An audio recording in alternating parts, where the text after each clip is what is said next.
ছাত্র জনতার গণঅভ্যুত্থান চলাকালে গত বছরের ৫ আগস্ট রাজধানীর চানখারপুলে গুলি করে ৬ জনকে হত্যার ঘটনায় মানবতাবিরোধী অপরাধের মামলার অভিযোগ গঠন হবে কিনা সে বিষয়ে আদেশ আজ।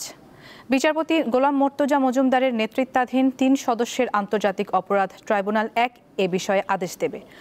আলোচিত এ মামলায় গ্রেপ্তার আসামিরা হলেন সাবেক inspector Arshad, constable Mohammad Sujan, constable Imaj Hossain Emon ও কনস্টেবল নাসিরুল ইসলাম।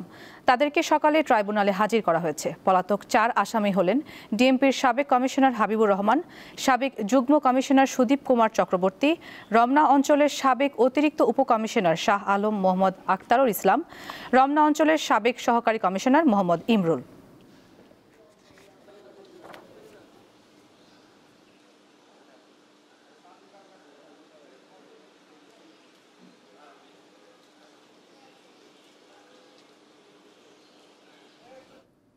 আন্তর্জাতিক অপরাধ ট্রাইব্যুনালে আছেন সহকর্মী মাহিদুর রহমান, তিনি যোগ দিচ্ছেন আরো কিছু তথ্য নিয়ে।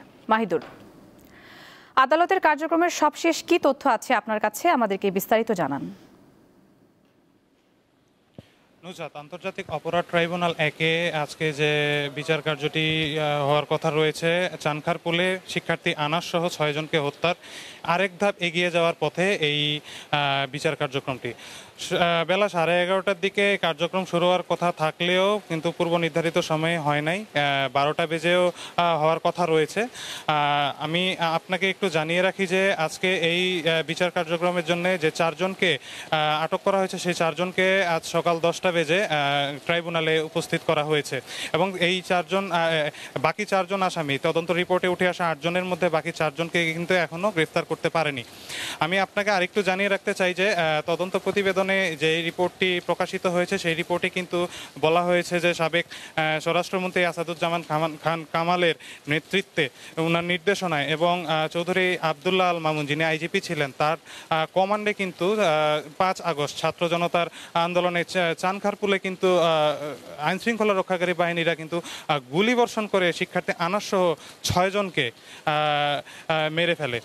তারই ধারাবাহিকতায় কিন্তু এই অপরাধটি, মানবতা বিরোধী অপরাধের এই মামলাটি কিন্তু আজকের এই কার্যক্রমে শুনানি গঠনের দিনে বিচারিক কাজ শুরু হবে কি হবে না সেই বিষয়ে আজকে আন্তর্জাতিক অপরাধ ট্রাইব্যুনাল ১ এই দিনটি নির্ধারণ করবে। আমরা দেখেছি যে আসামিদের যে আইনজীবী নিয়োজিত রয়েছেন, সেই 4 জন আইনজীবী এখানে উপস্থিত রয়েছেন এবং পলাতক যে 4 জন আসামি কুতুবুদ্দিন, ওনাকে কিন্তু আমরা ট্রাইব্যুনালে উপস্থিত হতে দেখেছি। এছাড়াও রাষ্ট্র নিয়োজিত যে প্রসিকিউটররা রয়েছেন, সেই প্রসিকিউটররাও কিন্তু আজকের এই শুনানির জন্য উপস্থিত রয়েছেন। তবে এখনো